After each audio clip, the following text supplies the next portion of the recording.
चलिए, आज हम मॉडल एक्सिलरी वर्ब से संबंधित एक ऐसे कॉन्सेप्ट्स पे डिस्कस करेंगे जो आपके एकेडमिक एग्जाम, कॉम्पिटिटिव एग्जाम दोनों तरह के एग्जाम्स में आपसे ये पूछा जाता है। ये है हमारा लिस्ट और एक है शुड।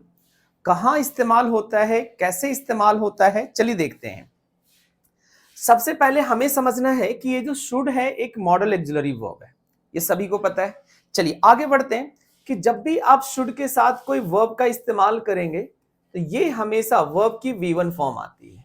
देखिए ये सारी बेसिक चीजें आप सिर्फ देख करके नहीं समझ सकते हैं अनलेस अनटिल जब तक कोई आपको बताए नहीं। तो शुड के साथ V1 लगता है। लेस्ट एक एज अ कंजंक्शन इस्तेमाल किया जाता है, जरा समझिएगा कैसे और इसका सेंस क्या बनता है। जब आप लेस्ट का यूज शुड के साथ करते तो इसका मतलब होता है हिंदी में कहीं ऐसा ना हो, कहीं ऐसा ना हो, यानी ये बात करता है प्रिकॉशन की। ये बात करता है आपके प्रिकॉशन की। प्रिकॉशन का मतलब होता है कि कोई काम होने से पहले सुरक्षा बरत लेना, यानी कि आपको ध्यान क्या रखना है। एक सेंस समझ में आया कि कहीं ऐसा ना हो यूज होगा। लिस्ट के साथ जब आएगा तो शुड आएगा, और कैसे आएगा जरा ये समझते हैं, आगे बढ़ते हैं। देखिए होगा क्या कि आपके पास एक सेंटेंस लिखा होगा, यानी एक सेंटेंस आएगा। ज्यादातर ये जो सेंटेंस होता है आपका, ये इंपरेटिव सेंटेंस होता है। कैसा सेंटेंस होगा आपका? ये इंपरेटिव सेंटेंस होगा जनरली। तो आप एक इंपरेटिव सेंटेंस लिख देंगे, फिर आएगा लिस्ट, फिर आएगा सब्जेक्ट, और अब जो बात कर रहे थे कि जो लिस्ट के बाद का क्लॉज बनता है वो शुड के साथ बनता है, प्लस V1 प्लस ऑब्जेक्ट। और जब हमारे एग्जाम में दिया जाता है तो अगर हमने नहीं पढ़ा है तो हमारे समझ में आता नहीं है कि सर क्या लगना चाहिए। उधर विल लगा दे, कैन लगा दे, कुड लगा दे, हमें कोई मतलब ही नहीं, हमें कोई फर्क ही नहीं पड़ता है। बट अब आपको ध्यान रहेगा कि लिस्ट लगा है तो आगे सिर्फ और सिर्फ क्या होना चाहिए? शुड, और शुड के साथ भी क्या होना चाहिए? V1 होना चाहिए। अब चलिए एक ट्रांसलेट करते हैं, और ट्रांसलेशन के पहले सेंटेंस की शुरुआत करते हैं गाने के साथ। ठीक है, अब पहले मैं गाने को हिंदी में लिख रहा हूं।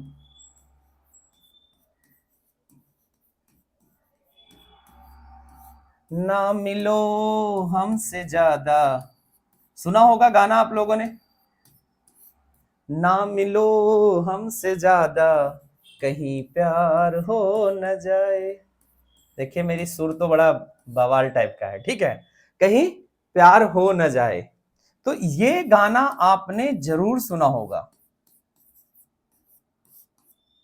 तो देखिए ये प्रिकॉशन बरतने की बात कही जा रही है कि भाई हमसे ज्यादा ना मिला करो, कहीं ऐसा ना हो कि तुम्हें मुझसे प्यार हो जाए। अब इस तरह के ट्रांसलेशन आप इंग्लिश में कैसे करेंगे जरा समझते हैं। हम करेंगे ना मिलो हमसे ज्यादा, यानी ये एक इंपेरेटिव सेंटेंस है तो इसकी शुरुआत करेंगे don't meet me a lot. Don't meet मी,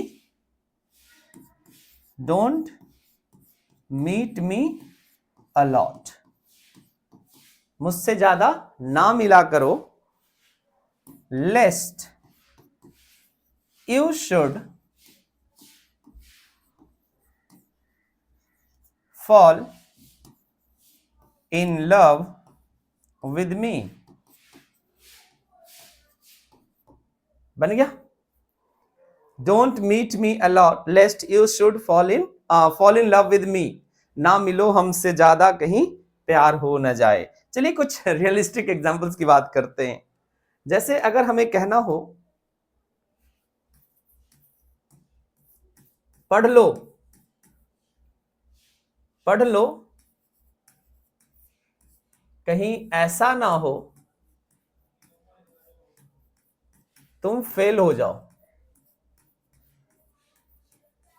तुम फेल हो जाओ।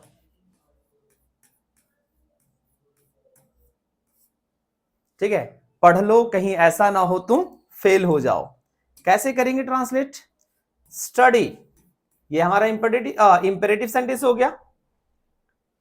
कैसा सेंटेंस हो गया ये हमारा? Imperative. Study only, you study नहीं करना, सिंपल स्टडी, स्टडी। कहीं ऐसा ना हो lest you should fail, you should fail.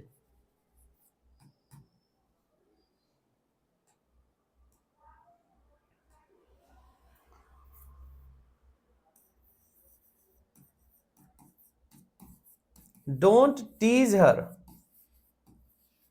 उसे छेड़ो मत। डोंट टीज हर, उसे छेड़ो मत। Lest she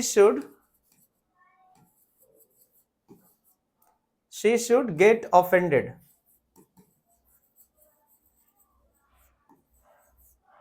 she should get offended, भाई उसे छेड़ा मत करो, कहीं ऐसा ना हो बुरा मान जाए। तो आई होप आपको ये समझ में आ गया कि लेस्ट के साथ हम शुड लगाएंगे तो ये हमें प्रिकॉशन बरतने के लिए यूज होगा, हिंदी सेंस होगा, कहीं ऐसा ना हो। आई होप बेहतर तरीके से समझ में आया। आगे से कहीं भी लिस्ट दिखे तो आपको शुड दिमाग में आना चाहिए कि हाँ सर शुड आएगा। और साथ ही साथ इस वीडियो को क्या करिए, जब समझ में आ गया तो वीडियो को लाइक शेयर, और चैनल पर पहली बार आए तो चैनल को सब्सक्राइब जरूर करिए। Thank you.